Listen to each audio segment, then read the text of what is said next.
Hey, shalom, shalom, mishpocha. Welcome to another edition of Ray Bash's Ramblings. I'm your host, Rabbi Yehuda ben Shomer, and today I want to discuss with you about this phenomena that I have been experiencing over the past several years, where I've had people come to me from all walks of life, whether through the internet or in person, and they're saying to me that they're on this quest, they're on this search, they're digging into their family roots, they're searching on their family tree to see if there's any Jewish blood, Jewish lineage at all, because they just have this insatiable hunger for everything Jewish. They feel drawn to Judaism. They feel drawn to the culture, to the faith, to the religion, everything about it. And so they're trying to find out if they really are Jewish. And some of these people are coming back, and either through DNA tests or through family records, that either paternal or maternal, they found out they do have Jewish roots and lineage in their family tree. But equally, I get many come back saying that they just can't find anything. And that they keep hitting brick walls, maybe because of the Holocaust or persecution, that the family hid their Jewishness, and over the generations it got lost. And people ask me, well, if I'm not Jewish, how do you explain this draw, this pull to everything Jewish? And I respond that there is a teaching in Judaism that says that no matter how far flung on the globe that a Jewish person is, that no matter how far removed from Judaism they are, that God has placed within every Jew, every Hebrew, a divine spark, and it ignites at some point in their life and acts as a homing beacon and draws them back to the Jewish people and draws them back to the Jewish faith. And so I believe that some of these people who just run into brick walls and can't find their lineage may actually really be Jewish because of this fact. But equally, I get these same people that say, okay, Rabbi, I understand what you're saying, but, I have siblings. How come I'm drawn to this and they're not? Well, let me explain it to you this way. First of all, Abraham. He was considered a Chaldean before God called him a Hebrew. And the reason that he can be called a Hebrew is because you can trace his line through to Eber, which is where we get the word Hebrew, and from Eber all the way back to Adam. So he is within that line of Seth, within that line of Shem. And so, physically it has something to do with your DNA.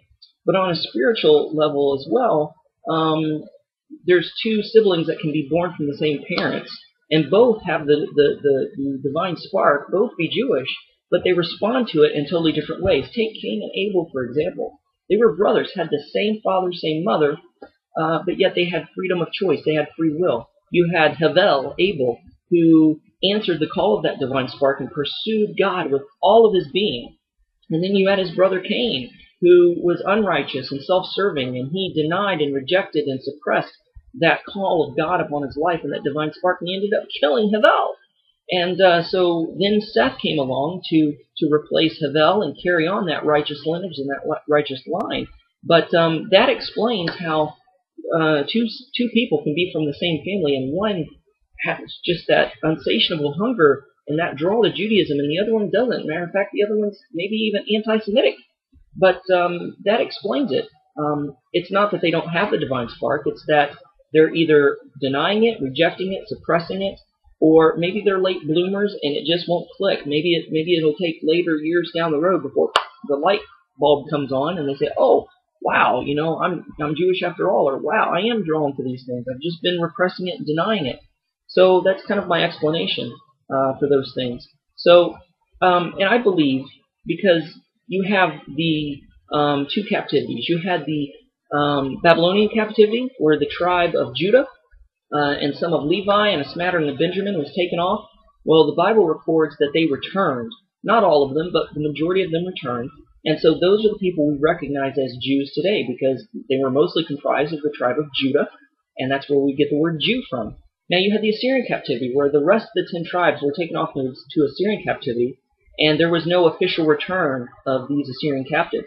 Some of them ended up escaping and filtering back and coming back, but the majority of them were lost to antiquity, lost to the nations that they've been absorbed and taken captive into, and they've been lost. And now we are seeing slowly that these lost tribes are being found. There are the lost tribe of Manasseh, who partially has been found in India, and some of these have actually made aliyah to Israel, been confirmed to be of the tribe of Manasseh from the Orthodox rabbis, and they're now serving in the Israeli Defense Force. There's the naked archaeologist Jacobson or Jacobovich or whatever. He did a excellent documentary called Quest for the Lost Tribes, and he goes through the Assyrian captivity and shows where they went and goes to those places, and lo and behold, he's finding these lost tribes.